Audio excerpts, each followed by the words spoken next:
Hoy, ka-coffee, magandang araw po sa inyo, Luzon, Visayas at Mindanao. Ayan, breaking news tayo, ka-coffee, ha? Kapapasok lang po itong balita, no? Sinabi po ni DOJ Secretary Boying Rimulya, Department of Justice, ka-coffee, ha? Secretary Boying Rimulya ang nagsasabi na na-deny, ang pagkakaalam niya, ha?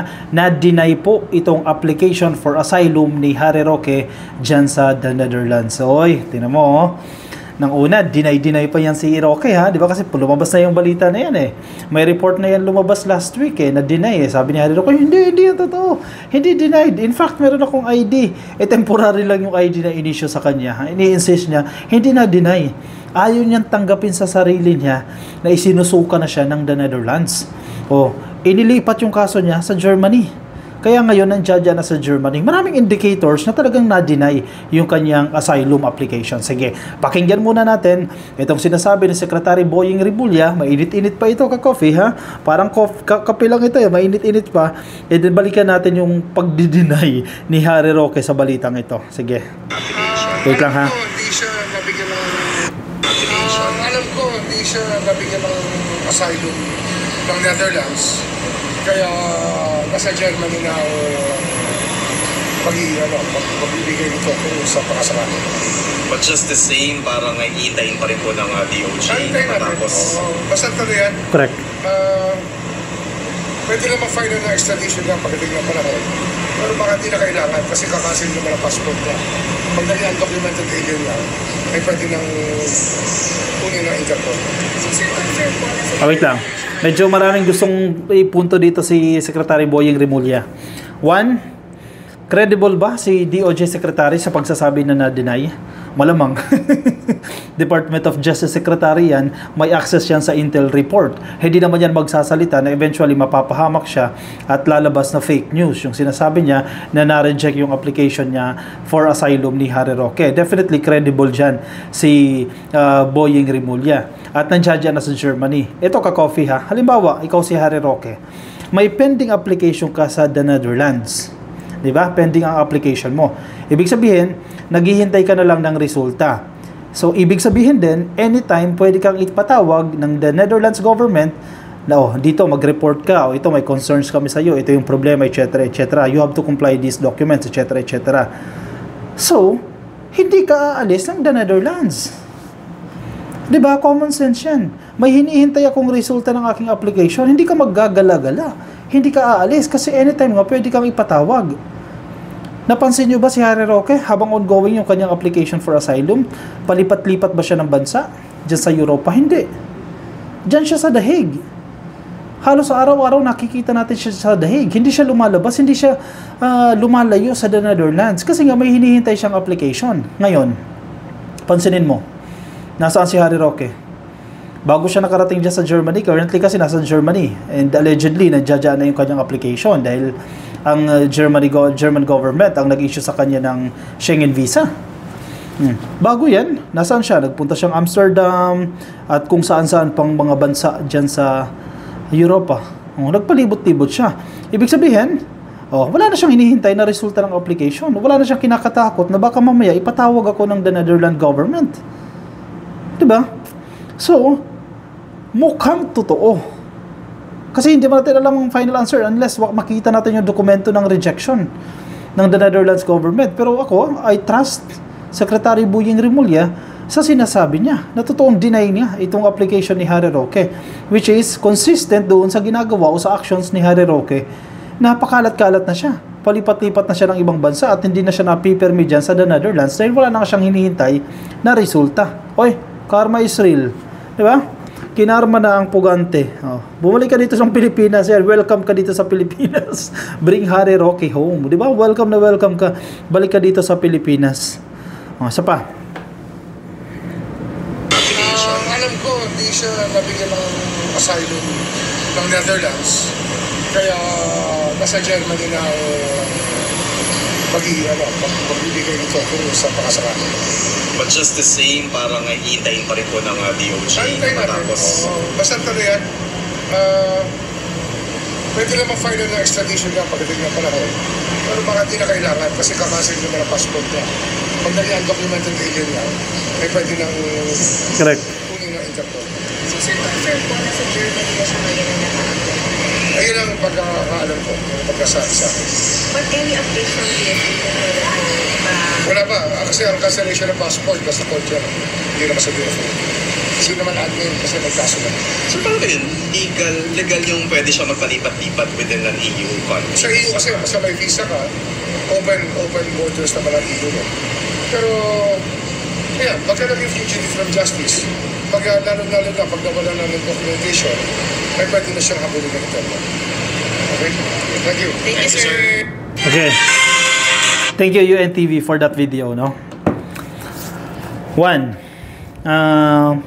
sinasabi ni Secretary Boying Remulla dyan na hindi na kinakailangan na, though pwede mag-file ng extradition, i-invoke mo yung extradition treaty mo, no, na halimbawa, mag-grant yung asylum, sige, mag-file tayo o mapila tayo dun sa gobyerno na nag-grant ng asylum, no, para iuwi yan dito sa Pilipinas dahil siya po isang pugante at may nakasampang criminal case sa kanya na na-determine po yung probable cause, just why may warrant of arrest. Pwedeng gawin yan. Yun yung first na ginagawa, yung route na yan. And alam naman natin na sumulat na ang gobyerno ng Pilipinas sa the Netherlands government about sa kaso ni Harry Roque. So, hindi papayag itong the Netherlands na magagamit ang bansa nila bilang taguan ng mga pugante at may mga criminal case. Siguro, dahilan na lang yan, ito teorya ko lang ha, dahilan na lang ng the Netherlands government na hindi kami ang nag-issue ng Schengen visa mo, kundi Germany, so dapat sa Germany ka mag-apply ng Schengen, ng asylum mo. Diba? Posibleng ganyan eh. Para malinis pa rin yung kanilang reputasyon, malinis pa rin yung kanilang pangalan. Kasi hindi sila tatantanan ni Roque. Knowing Harry Roque, ha? Once na hindi makuha ang gusto niyan, bla bla bla bla bla bla bla bla, puputaktain niya yung the Netherlands government kapag hindi siya convinced doon sa naging desisyon ng gobyerno. Diba? So malamang sa malamang, yan ang number one reason na kumalat na rin last week na dahil nga ang nag-issue ng Schengen visa niya ay Germany, dapat dyan siya mag-apply ng kanyang asylum. Ang second option, ang sinasabi naman dyan ni Boying Remulla, na hindi mo na kinakailangan ng extradition, ay once na cancelled na itong pasaporte ni Harry Roque, pero nasa korte yan ka-coffee, tulad ng sinasabi ni Secretary Remulla, it's not with the DOJ, nasa korte yan. Once cancelled na yan, mabilis na siyang madadampot ng Interpol. May red notice yan eh. Diba? Ang pinaglalaban naman ni Harry Roque noon, sinasabi niya na hindi siya pwedeng basta-basta damputin ng Interpol dahil may pending siyang application sa the Netherlands. Kung burado na nga yung application na yan, wala na. Tapos. Tapos na ang boxing. So, anong choice ni Harry Roque? Option niya. One, paspasan niya yung application niya for asylum dyan sa Germany. Number two, magtago na siya. Huwag na siya magpakita kung saan-saan. Kasi hindi na siya makakalabas. Yun nga lang, para na siyang tulad na sinasabi ni Remulla, undocumented na siya. TNT na siya. Tago na siya ng tago.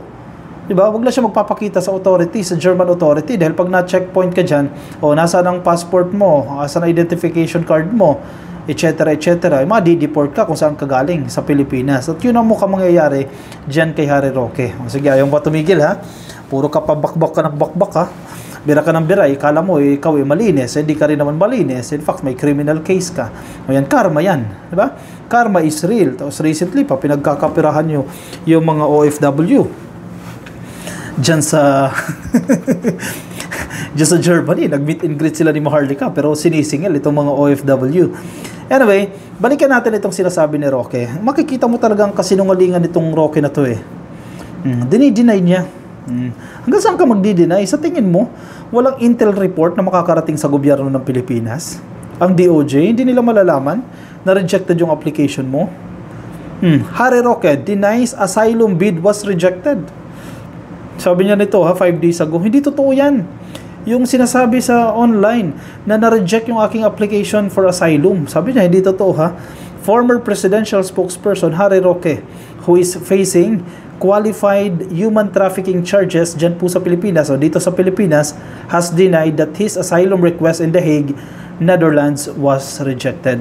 Siyempre, ma-pride si Harry Roque, may ego siya, hindi pwedeng lalabas na hindi na-grant yung kanyang asylum application kasi lalabas na mahina siya.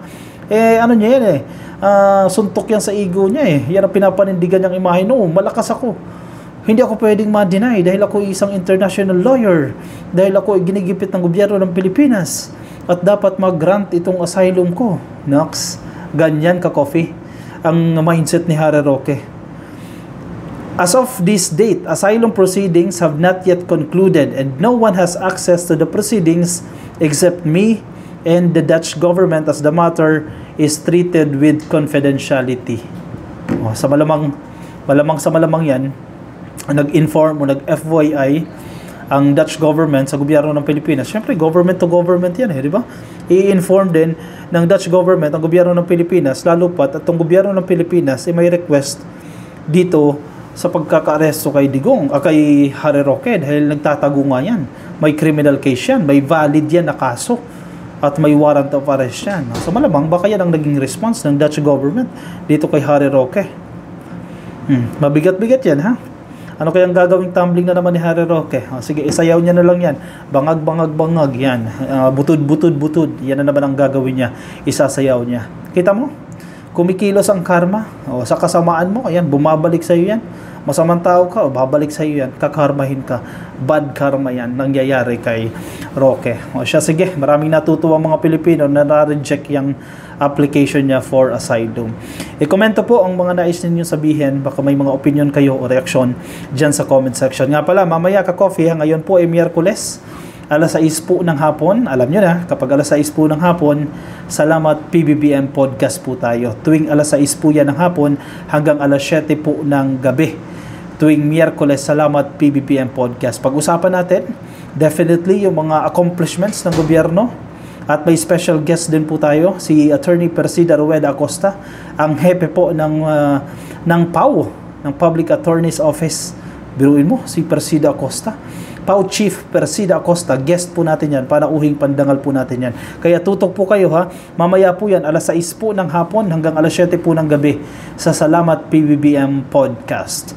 Sa Facebook po yan, search nyo lang po Salamat PBBM. Ayan, kasama po natin dyan si Palirista TV at si Yayam Dizon.